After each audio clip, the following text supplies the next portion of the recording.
I rise today in strenuous opposition to Assembly Bill A4077.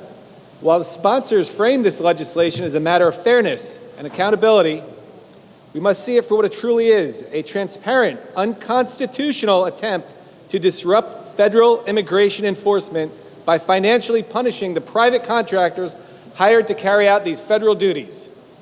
Let's be entirely clear about the legal ground we're walking on. Under the Supremacy Clause of the U.S. Constitution, states cannot pass laws that obstruct, penalize, or interfere with the operation of federal laws or its authorized instruments. This bill attempts to do exactly that by levying an aggressive, targeted 8% tax on contract revenue and a 3% tax on net income against private detention operators. The sponsors know they are on thin constitutional ice. That's why committee amendments desperately scrambled to add severability clauses and claims of neutrality. But putting a Band-Aid on a broken limb doesn't heal it.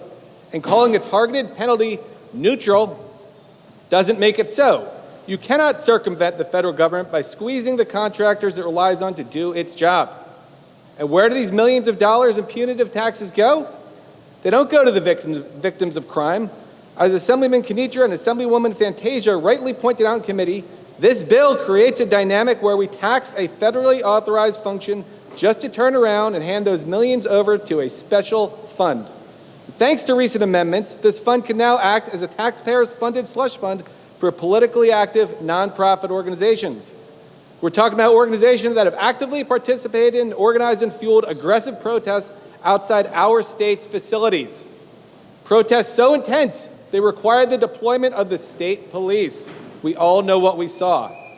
This bill allows the legislature to take revenue from federal contractors and hand it directly to groups working to obstruct federal law and stop essential deportations. Mr. Speaker, immigration policy belongs to the federal government. This body does not have the constitutional authority to wage a proxy war against federal law by targeting the Elizabeth Detention Center or the Delaney Hall facility. This bill penalizes entities carrying out federally authorized functions, jeopardizes local jobs, and sets a dangerous precedent of constitutional overreach. This measure is a symbolic political statement that will not survive judicial scrutiny, and it will be New Jersey taxpayers once again who ultimately foot the bill. We need legislation that helps us as a country, as a community, as a state. We need legislation that provides jobs and makes sure U.S. citizens preserve their dignity.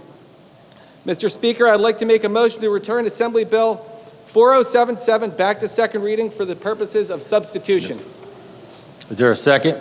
Second. Majority Leader, why do you rise?